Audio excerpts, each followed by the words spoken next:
Assalamualaikum warahmatullahi wabarakatuh. Selamat berbahagia hari ini. Ketemu lagi dengan saya Faradila Bahmid di podcast Literasi Sulawesi Utara. Bahagia sekali saya hari ini karena saya udah pakai pink ini karena kita ngomongin hari ini tuh ngomongin soal gizi.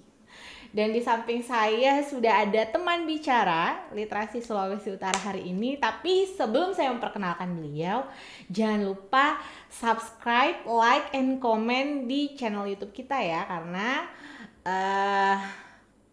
itu tidak ada ininya kok, nggak ada apa namanya, nggak ada salahnya ya kan. Jarinya untuk memencet subscribe, like gitu, tetap ya minta. Oke, hari ini kita udah kehadiran Kak Rahma. Apa kabar Kak? Alhamdulillah sehat. Halo sobat literasi ya gini ya? Iya, salam literasi kalau salam itu. literasi ya. Iya, sapaan kita ke teman-teman yang ada di rumah tuh sobat literasi. Oke. Yes, hari ini kita udah kedatangan Kak Rahma. Beliau ini adalah seorang dosen di Universitas Negeri Manado ya Kak ya, ya. Fakultas Gizi di Prodi Oke. Ilmu Kesehatan Masyarakat. Oh, Prodi Ilmu Kesehatan Masyarakat. Oh ya. Terus gizinya masuknya sebenarnya di Fakultas Ilmu Keolahragaan, cuman memang peminatannya di Prodi IKM itu memang di gizi, gitu. Gizi Kesehatan Masyarakat. Oke. Nice. Dan beliau ini juga aktif dalam menulis dan sudah menuliskan beberapa buku, kemudian juga jurnal. Ya salah satu dosen menurutku yang aktif lah ya, aktif dalam melahirkan karya-karya dan mengedukasi banyak. Kayak emang tugas dosen gitu ya. Iya, tugas dosen tridharma ya, ngajar, penelitian, pengabdian, nulis gitu ya, terbit jurnal itu kayak memang hampir semua dosen harusnya gitu ya. Harusnya gitu ya, iya. Ya mudah-mudahan juga menginspirasi dosen-dosen muda kan yang kan muda ya. Iya, kan banyak kan dosen-dosen muda saat ini juga yang kemudian hadir bermunculan. Alhamdulillah hari ini tuh kita tapi aku mau ngasih selamat dulu nih, congratulations. Alhamdulillah, masya Allah akhirnya ya dianugerahi lagi akan menjadi ibu 2 orang anak. Alhamdulillah itu, ya. masya Allah. Dengan produk anaknya yang pertama yang masya Allah luar biasa ya, Mas Raka. Kemudian sekarang mudah-mudahan ya sepasang lah ya harapannya ya, atau apa aja lah jenis apa aja yang penting sehat. Apa aja yang penting sehat, masya Allah. Oke. Kak Rahma, kalau tadi kan kita udah ngobrolin bahwa Kak Rahma tuh aktivitasnya saat ini tuh sebagai seorang dosen juga di Fakultas Ilmu Kesehatan Masyarakat. Selain menjadi seorang dosen, apalagi sih kesibukannya, aktivitasnya saat ini? Oke, sebenarnya kalau kesibukan pada umumnya ya, kalau nggak perempuan itu kalau nggak bekerja di ranah publik ya di ranah domestik ya. Iya. Jadi pasti berbagi peran di masyarakat juga. Kalau ada kegiatan di masyarakat ya ikut, terus kemudian di kampus, terus tentu di rumah ngajar anak. Cuma itu sih. Cuman kalau memang ada kegiatan-kegiatan acara komunitas gitu ya. Karena kan dulu pernah bergabung alumni Indonesia Mengajar juga ya. Jadi kalau ada kegiatan dari Indonesia Mengajar, teman-teman kan alumni tuh banyak kegiatan itu terlibat aja. Dan kebetulan memang dari kuliah kan itu ya banyak aktif di volunteer. Di bidang pendidikan kesehatan. Jadi kalau memang di situ ada kegiatan yang cocok ya udah ikut aja gitu. Oke, aktif juga kalau ikut-ikut ya, karena kan kita kemarin juga baru ketemu ya di kegiatan nonton bareng bukunya itu di Gramedia ya. Iya, yang buku dialihwahanakan jadi film pendek ya, Laut Bercerita kemarin. Oke. Karena kita hari ini judul kita adalah gizi seimbang untuk anak. Jadi pertanyaan besar, benarkah kita sudah memberikan gizi seimbang kepada anak kan gitu ya? Benar nggak sih? Sebelum masuk ke situ saya pengen tahu dulu kondisi gizi anak kita saat ini di Indonesia, khususnya di Sulawesi Utara tuh seperti apa sih Kak? Oke. Jadi sebenarnya kalau masalah gizi di Indonesia ini sebenarnya kita tuh ngadepin namanya triple burden ya.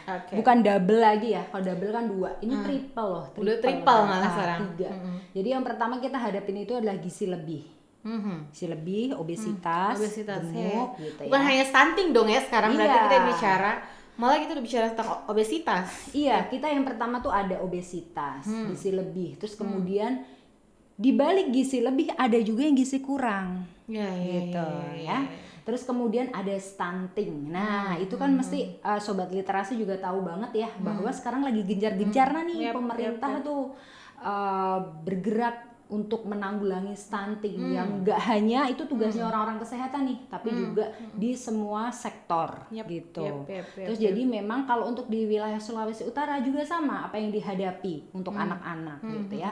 Memang angka stunting itu menurun. Hanya saja karena dampaknya stunting itu luar biasa, jadinya itu masih menjadi perhatian. Dan di Sulawesi Utara ini juga meskipun turun dari tahun 2019, kita pakai data SSGI ya gitu ya, status pemantauan gizinya sendiri, memang turun nih, tapi memang masih di atas angka rata-rata prevalensi di Indonesia. Oke. Ternyata walaupun turun juga masih menjadi perhatian ya, harusnya masih jadi perhatian. Karena memang berdampak itu panjang, stunting itu dampak. Ya, benar. Yang terkena anak-anak, tapi dampaknya itu bisa panjang sampai nanti dewasa. Makanya kenapa ketika anak-anak itu baru lahir atau di usia rentan sampai 2 tahun, itu memang ketika ditemukan stunting itu harus diselesaikan. Karena memang gak panjang-panjang, anak jadi gampang terkena penyakit, mempengaruhi produktivitas kerja dan lain-lain. Gitu. Iya. Kan semua dimulai dari anak ya? Iya, benar banget.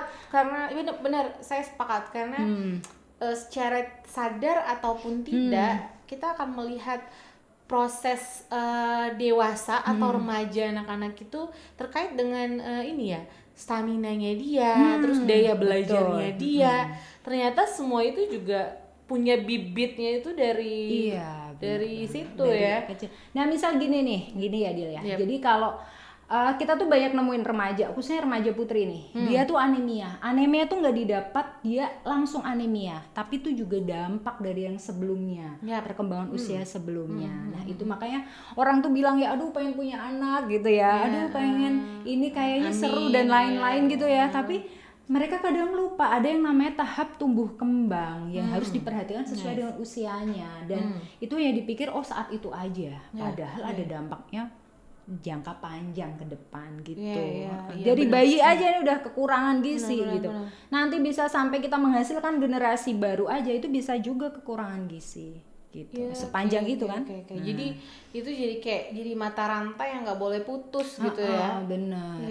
Pemerintahnya pendekatannya emang luar biasa banget. Kalau dulu cuman ya udah ke anak aja gitu ya. Sekarang udah sampai ke calon pengantin, ke remaja, terus muter. Daur kehidupan namanya. Kalau di gizi itu ada gizi daur kehidupan tuh nggak boleh putus.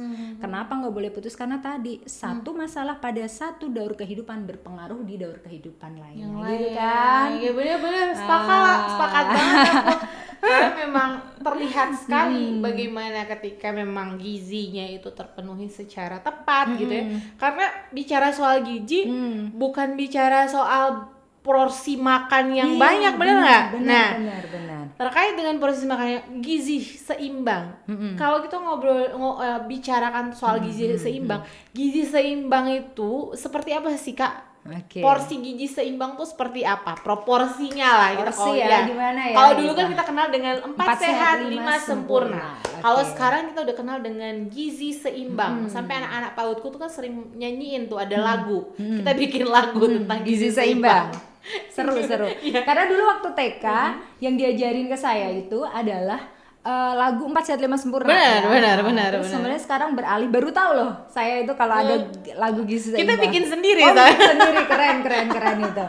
Karena yang terkenal emang 4 Sehat 5 Sempurna. Iya nih sobat literasi harus gaul juga ya, bahwa sekarang kalau ditanya sudah tidak 4 Sehat 5 Sempurna, kita pakai pedoman gizi seimbang.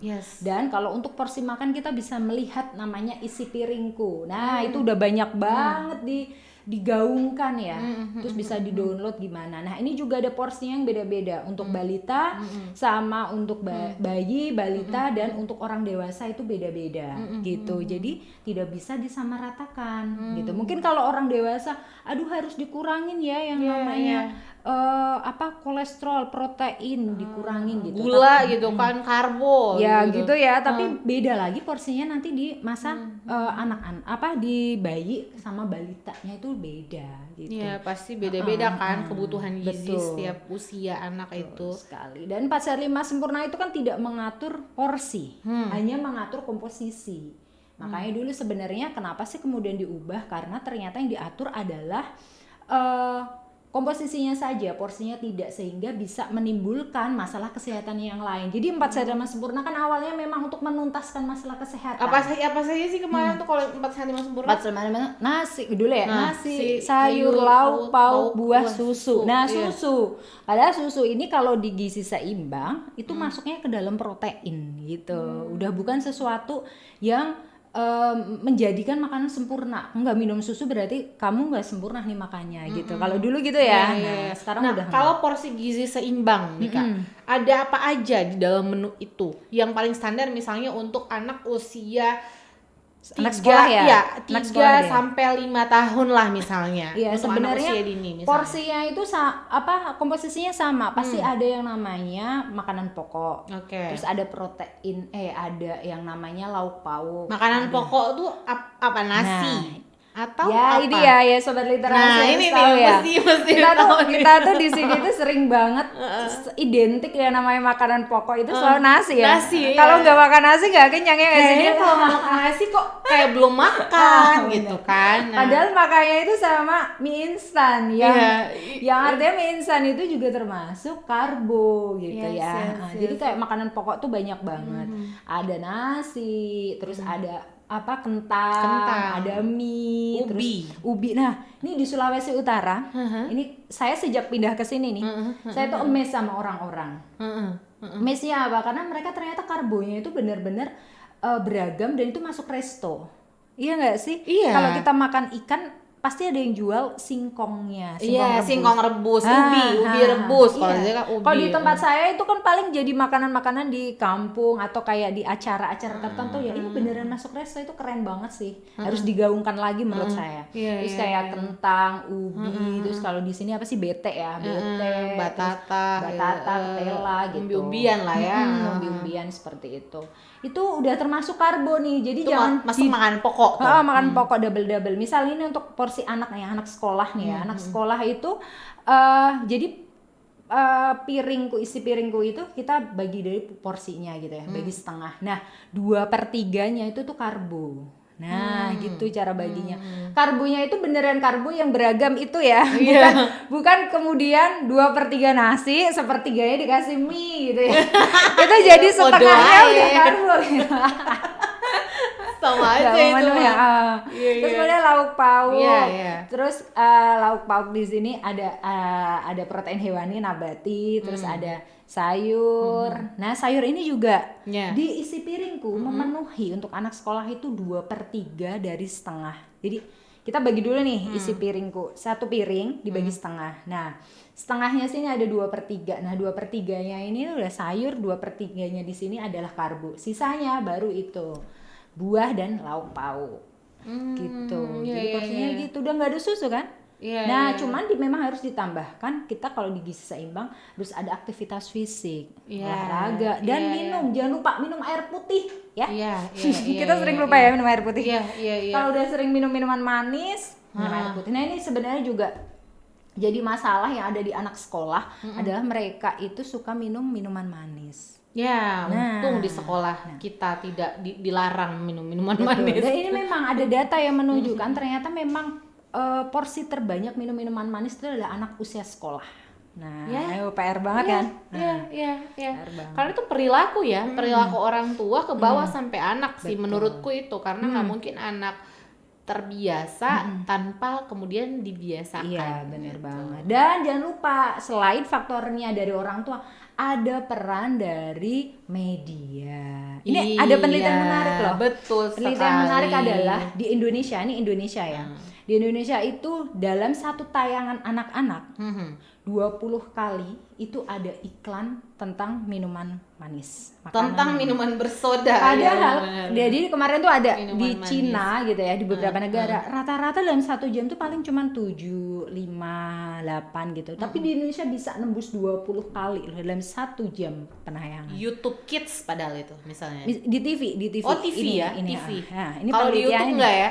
Kalau di YouTube saya belum pernah baca sih. Maksudnya penelitiannya itu. penelitiannya. Karena kalau di YouTube jarang ya iklan yang makanan minuman manis ya. Rata-rata di televisi ya nggak sih? Iya, Kalau misalnya kita benar, nonton benar. kartun tuh pasti pagi tuh iklan makanan minuman yang manis tuh pasti berseliweran. Iya kan, sobat literasi. Iya benar, aku baru ngeh kalau misalnya ada film kartun pasti iklannya itu iklan anak-anak. Iya.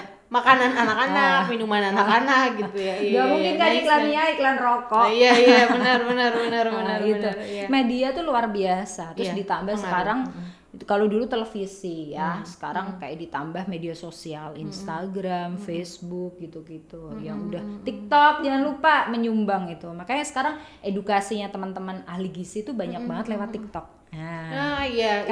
karena memang ternyata efektif banget melalui TikTok gitu kan. Karena banyak sekali ibu-ibu muda saat ini tuh memang punya Akses ke TikTok akses ya. ke TikTok tuh lebih banyak. Gitu sobat literasi. Jadi emang luar biasa banget PR-nya. Tidak hanya untuk teman-teman kesehatan, untuk saya sebagai pengajar gitu ya, tapi juga semua masyarakat harus terlibat gitu. Iya, itu sebuah kerja komunal ya. Sebuah kerja bersama ya, konsentrasi bersama, karena kalau cuman itu dilimpahkan ke ahli gizi atau ke dokter gizi atau kayak ini ya berat nggak kelar-kelar. Padahal itu adalah sebuah kesadaran kolektif yang harus dibangun kan di setiap orang tua. Nah, kalau kita bicara soal kesadaran kolektif, kita juga bicara soal bahwa yang perlu dibangkitkan kesadarannya itu adalah peran perempuan ataupun calon bapak, calon ibu terkait dengan gizi ini. Nah, apa yang perlu mereka siapkan sebenarnya bagi calon ibu dan kemudian calon ayah agar anak-anaknya ini calon bayinya ini kemudian gizinya itu terpenuhi secara baik, secara tepat. Oke, yang pasti pengetahuan. Karena kenapa? Karena pengetahuan ya itu pasti akan baca buku lah ya paling penting ya. Sekarang tapi akses tuh gampang banget nggak sih? Kayak kita tuh nggak baca buku, misal dari TikTok aja nih edukasi udah luar biasa. Cuman memang bagusnya harus dikonsultasikan ya sama ahlinya. Dan sekarang memang untuk salah satunya aja deh untuk stunting kita sudah mulai pendekatannya itu sudah banyak ke catin, calon pengantin, remaja putri dan catin, iya kan? Karena gini loh. Logikanya adalah kamu tuh gimana sih mau menghasilkan anak yang sehat tapi ibunya aja tuh kekurangan gitu. Kita misal saya ibu nih, saya hamil, saya tuh mau bagi apa ke anak kalau saya aja kekurangan. Jadi memang sekarang pendekatannya sudah dilakukan di ruang lingkup sekolah. Ya, sekolah untuk remaja putri khususnya. Kenapa remaja putri? Karena kalau remaja putri itu yang akan menjadi calon ibu, ya enggak? Nggak boleh anemia. Nah, karena anemia itu dampaknya juga luar biasa. Ini yang sering disepelekan. Itu penyebab anemia itu, aku agak ini. Penyebab anemia itu apa sih? Oke, anemia kan sebenarnya kita kadar hemoglobinnya ya. Kita kan rendah ya. Itu bisa disebabkan karena asupan makan jelas. Ada juga sih faktor genetik, cuman tidak sebesar asupan makanan. Pola istirahat mungkin ya. Nah, kita tuh asupan makanan sumber hemoglobin itu kan bisa didapat dari protein ya, maksudnya protein hewani. Nah, kita tuh masih banyak orang yang enggan konsumsi protein hewani. Nabati boleh gitu, tapi tidak sebesar protein hewani yang menyumbang besar untuk pembentukan hemoglobin. Masih males gitu. Asupan makanannya masih kacau. Kayak tadi yang bilang ya, makan nasi ya sama mie gitu. Ya mana mau dapat hemoglobinnya terbentuk ya enggak? Iya, benar. Padahal telur aja udah termasuk protein gitu, udah bagus, tapi nggak mau terakses. Nah, itu makanya anemia ini memang sangat jadi perhatian sekali untuk pemerintah. Makanya di remaja putri dikasih tuh tablet tambah darah secara rutin ke sekolah-sekolah. Terus kemudian Kalau untuk calon pengantin berarti dia harus konsultasi, diukur lingkar lengan atasnya karena menunjukkan dia itu enggak kekurangan energi kronis. Kalau memang kekurangan harus di treatment gitu. Itu hal-hal yang tidak diperhatikan. Kita mikirnya ya udah mau nikah aja ya. Iya, nikah mah nikah aja, yang penting saling cinta, tapi tidak memikirkan bahwa kesehatannya kita tuh akan melahirkan calon manusia baru loh gitu. Itu. Jadi memang harus tes kesehatan. Dari remaja putri kita udah treatment banget dulu sih. Tingkatkan pengetahuan gizinya. Oke, kemudian pasti kalau ditingkatkan akan mempengaruhi perilaku gitu ya. Terus kemudian ke pasangan juga, nggak cuman ke perempuan, ke laki-lakinya juga ya. Karena nanti kalau hamil yang ngurus kan juga suami ya. Iya, gitu. Karena kan yang kemudian merencanakan itu berdua, nggak sendiri. Iya, istilahnya dia berdua, tanggung jawab berdua dong gitu ya. Iya benar. Itu harus ada tanggung jawab. Nah, peran seorang laki-laki harus seperti apa? Dia juga kan harusnya gizinya juga harus terpenuhi dong, ya kan? Nggak hanya bicara soal perempuan ya. Kalau laki-laki jelas sama, sebenarnya laki-laki perempuan sama. Semua harus kita tingkatkan pengetahuannya dulu terkait dengan gizi.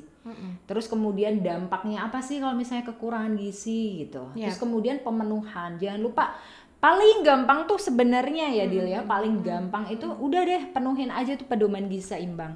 Itu udah gampang banget, kita nggak perlu bahan makanan impor gitu ya, karena udah pakai makanan lokal aja udah memenuhi loh. Kalau perempuan kan anemia ya, kalau dia kemudian tidak tercukupi tuh gizinya. Kalau laki-laki biasanya apa yang terjadi? Kalau laki-laki biasanya paling banyak itu lebih ke obesitas ya. Kalau nggak obesitas karena obesitas kan juga mempengaruhi kesuburan ya. Itu juga tidak diperhatikan. Jadi memang yang tas itu nggak hanya laki-laki perempuan. Sebenarnya laki-laki juga bisa anemia, cuman kan tidak prevalensinya tidak setinggi yang perempuan karena perempuan kan ada masa menstruasi. Betul. Jadi yang dilakukan laki-laki ya pasti jelas meningkatkan asupannya juga harus lebih baik karena biasanya juga hal yang dilupakan laki-laki tuh itu nggak mau tes kesehatan karena ngerasa baik-baik aja. Padahal kalau misalnya mau menghasilkan generasi yang baru ya laki-laki sama perempuan harus status kesehatannya bagus, nggak boleh obesitas. Usahakan normal IMT-nya, indeks massa tubuhnya juga normal gitu. Nice. Ini menarik sekali nih perbincangan kita hari ini. Dila masih penasaran, tadi kita udah ngomong bahwa calon ibu. Kemudian dari masa remaja, akhirnya pemerintah juga sudah memiliki fokus untuk kemudian mensosialisasikan gizi seimbang ini. Masuk kepada calon seorang ibu yang dia harus tahu persis apa yang harus dia lakukan. Sekarang kita ngobrolin soal ibu yang sedang mengandung. Gizi seperti apa? Karena nih udah ada dua tubuh nih, seperti Kak Rahma sekarang kan.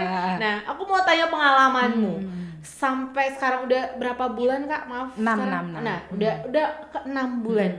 Gizi seperti apa yang kemudian Kak Rahma terapkan di keseharian Kak Rahma?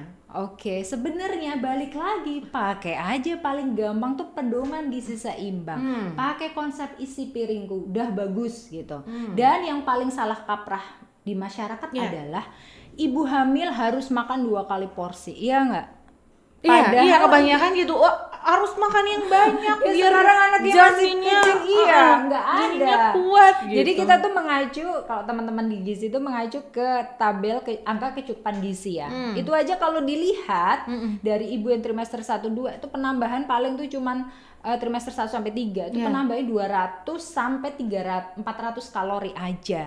Jadi bukan tambah 2 kali. Misal kita sebagai karena pikiran 2 kali ada 2 manusia ini.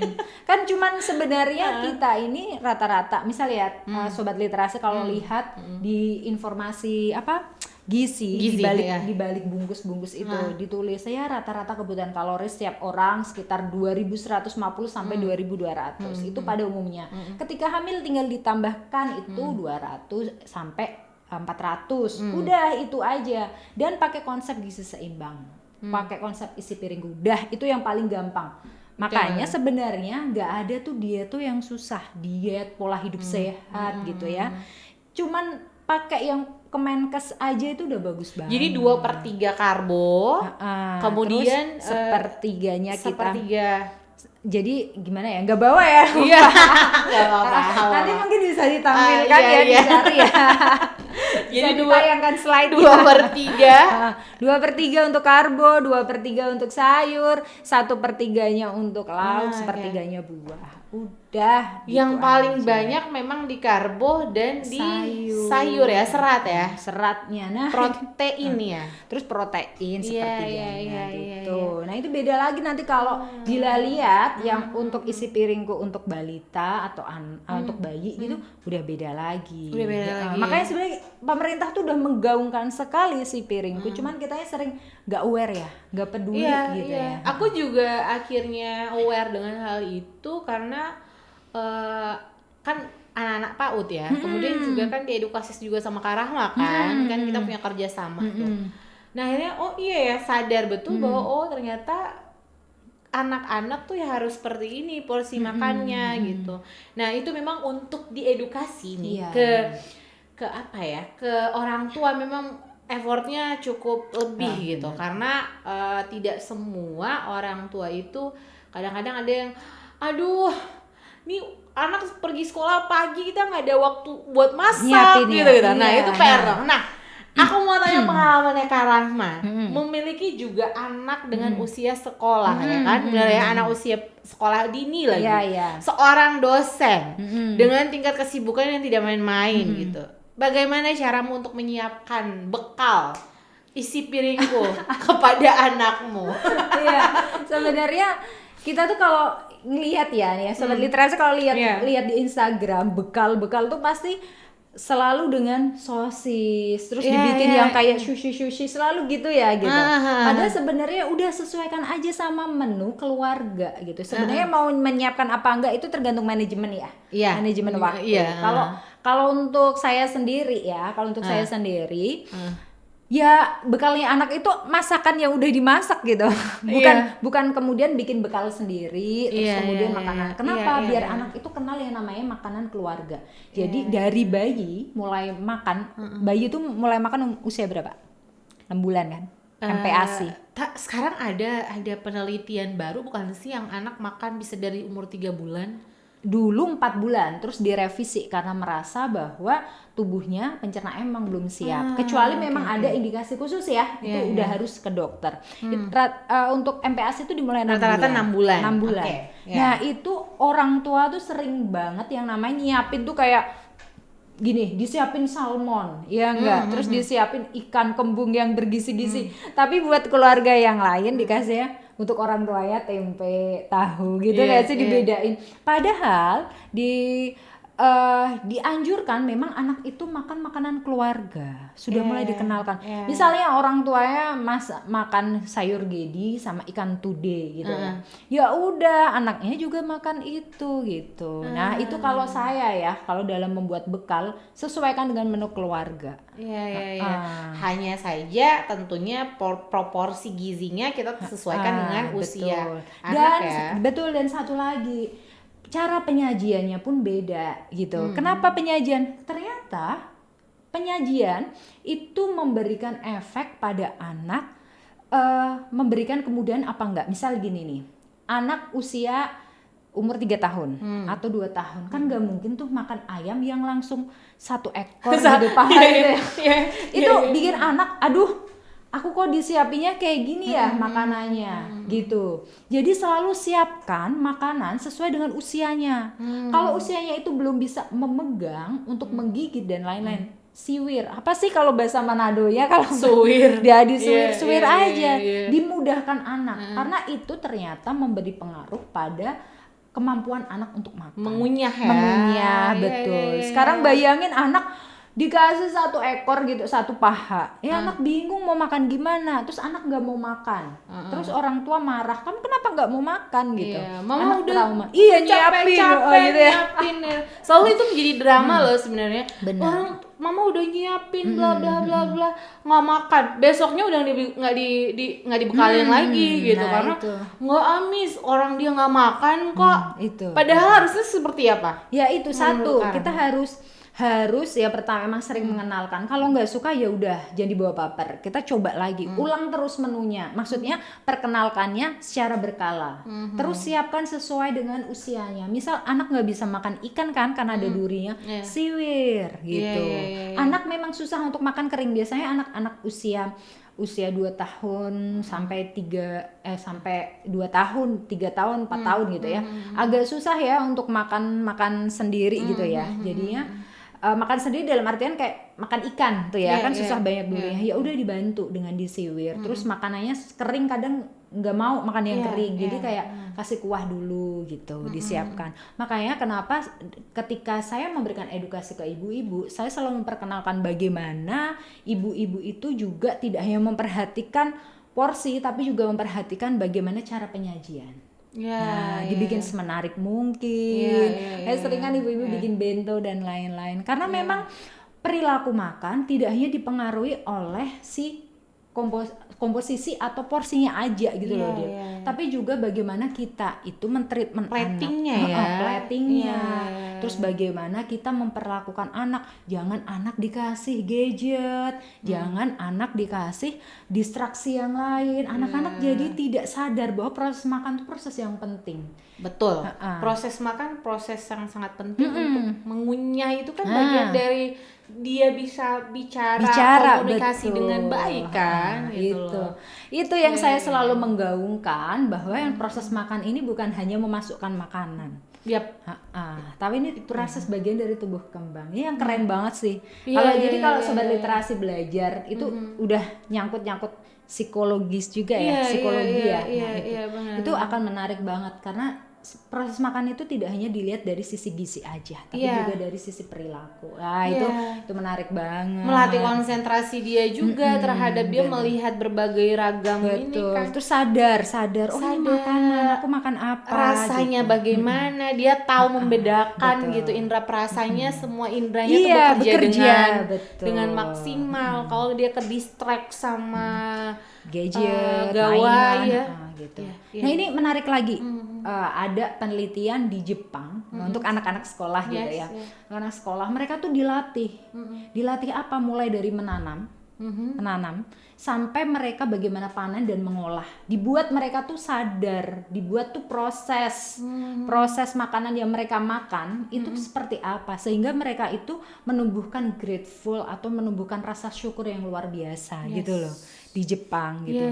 Dan kemarin juga saya ikut webinar juga, itu juga diterapkan di Filipina. Nah, kalau udah prosesnya gitu, siapa yang terlibat? Gak cuman guru, orang tua semuanya. Jadi mereka beneran makan tuh, aku harus menghabiskan makanan ini. Aku sadar karena prosesnya panjang. Akhirnya ada value tersendiri terhadap dia, kemudian melihat sebuah makanan tuh tidak sekedar dilahap, tapi ini ada proses panjang untuk jadi makanan ini. Cara ngolahnya gimana biar gizinya nggak hilang gitu-gitu.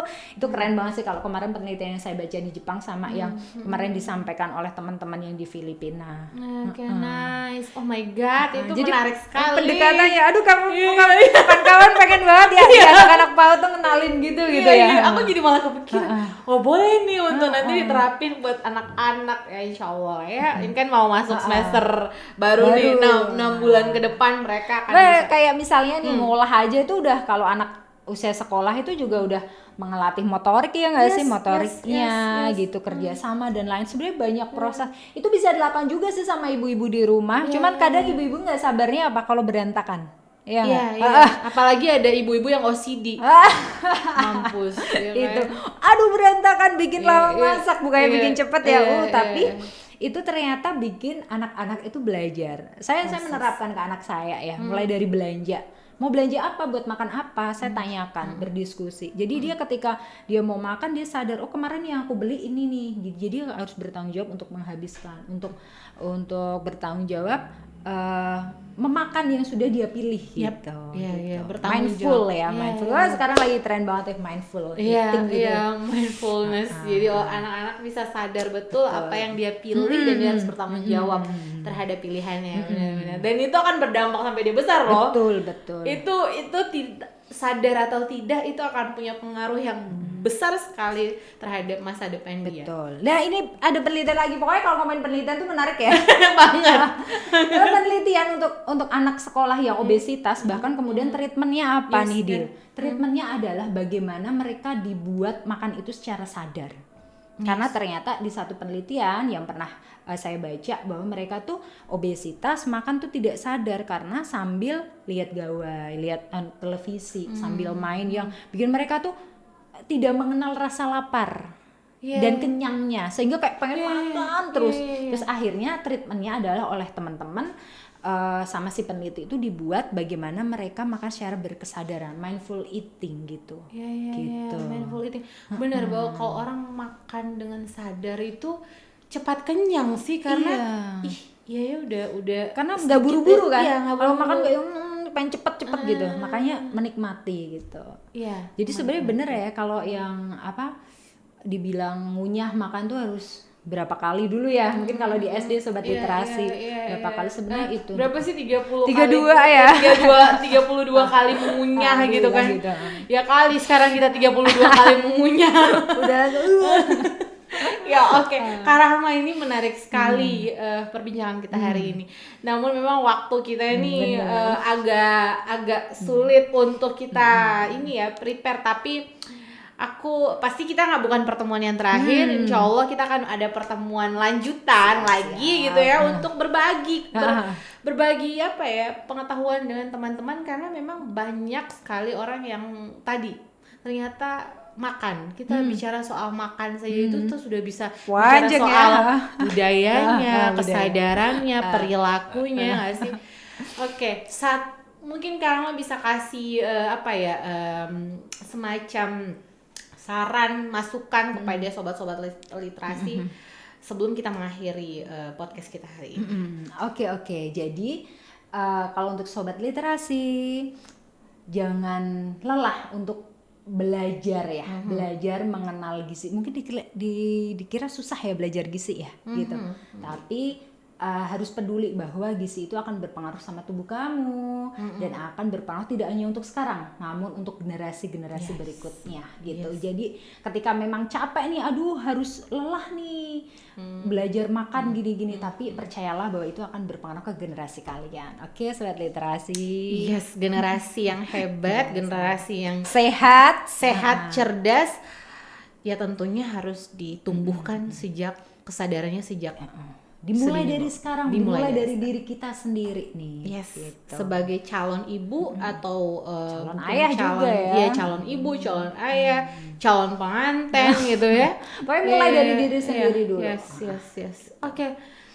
Luar biasa menarik dan banyak sekali pengetahuan hari ini yang saya dapatkan. Thank you so much Kak Rahma. Sama-sama. Insya Allah kita bakal ketemu lagi. Dan sobat literasi, jangan lupa subscribe, like, and comment di YouTube kita di Literasi Sulawesi Utara, karena tema kita hari ini, pembahasan kita hari ini, kalau kata orang Manado, daging semua. Daging. Itu berisi semua, dan mudah-mudahan ini bisa bermanfaat untuk sobat literasi di rumah. Dan terima kasih buat teman bicara saya hari ini, Kak Rahma. Sehat selalu Bumi, Masya Allah. Mudah-mudahan kita bisa ketemu lagi. Terima kasih. Assalamualaikum warahmatullahi wabarakatuh. Salam literasi. Bye.